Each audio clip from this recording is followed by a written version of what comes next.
আসসালামু আলাইকুম ডাক্তার সাহেব, আমার নাম হচ্ছে লাক্সমান।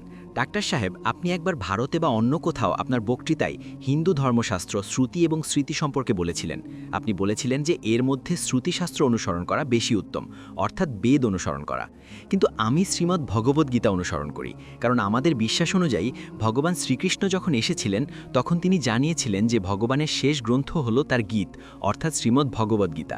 তাই আমি এটি অনুসরণ করি।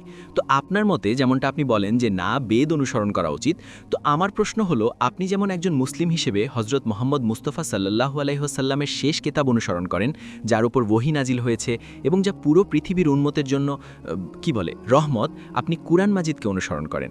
তো আপনি যদি খোদার শেষ কিতাব অনুসরণ করে নিজেকে নিখুঁত পারফেক্ট মনে করেন, আর আমি যদি শ্রীমদ্ ভগবদ্গীতা অনুসরণ করি, তবে আপনি কেন বলেন যে এটা নিখুঁত নয়, ইমপারফেক্ট?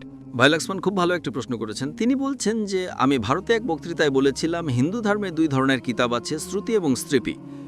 শ্রুতি মানে যা সরাসরি ভগবানের কাছ থেকে আসে, আর স্মৃতি মানে যা মানুষের লেখা। এই দুটির মধ্যে শ্রুতি যা ভগবানের কাছ থেকে আসে তা উচ্চ স্তরের কিতাব, আর যদি শ্রুতি এবং স্মৃতির মধ্যে কোনো দ্বন্দ্ব বা বৈপরীত্য কন্ট্রাডিকশন থাকে, তবে আমরা শ্রুতি বা ভগবানের কিতাব অনুসরণ করব নাকি স্মৃতি যা মানুষের লেখা।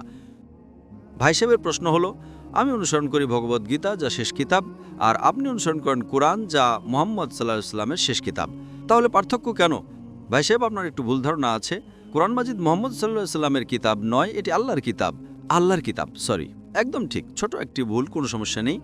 তো আমি যদি হিন্দুদের বলি ভগবান থেকে যা এসেছে তাহলে শ্রুতি, আমরা বলি আল্লাহর কালাম। যদি আল্লাহর কালাম এবং রাসূলের কথার, যাকে আমরা হাদিস বলি, মধ্যে কোনো দ্বন্দ্ব থাকে, তবে আমরা কোরআনকেই অনুসরণ করব। এটা ঠিক যে আল্লাহর রাসূলের কথা, হাদিস এবং কোরআনের মধ্যে কখনো দ্বন্দ্ব হবে না, কিন্তু কখনো কখনো জাইফ, দুর্বল বা জাল মৌজু হাদিসও থাকে। যদি দ্বন্দ্ব থাকে তবে বুঝতে হবে সেই হাদিসটি সঠিক নয়। কিন্তু আমাদের কোরআন এবং সহিহ হাদিস দুটোই অনুসরণ করতে হবে, তবে উচ্চতর স্তর, হায়ার লেভেল আছে কোরআন। স্যার, যেভাবে স্মৃতিশাস্ত্র মানে হলো শ্রবণ করা বা মনে রাখা, তো আমি যদি আপনার দৃষ্টিভঙ্গি, পারসেপশন থেকে বলি, কোরআন মাজিদে তো মুহাম্মদ সাল্লাল্লাহু আলাইহি ওয়াসাল্লামের উপর ওহী হিসেবে এসেছিল, তিনি সেটা মনে রাখতেন, তারপর শোনাতেন, তাহলে আপনিও তো একভাবে স্মৃতিশাস্ত্রই অনুসরণ করছেন। এটাই আমার প্রশ্ন। না, আমরা দুটাই মনে রাখি বা মুখস্থ করি। হাদিস তো মনে রাখি, কোরআনও মনে রাখি, কিন্তু মনে রাখার ক্ষেত্রে আমরা জানি যে কোরআন মাজিদ আল্লাহর কালাম। এর অনেক উদাহরণ ও প্রমাণ আছে। আমি is the Quran God's word শিরোনামে একটা লেকচার দিয়েছি। মনে রাখা বা মুখস্থ করা দুটোর ক্ষেত্রেই প্রযোজ্য।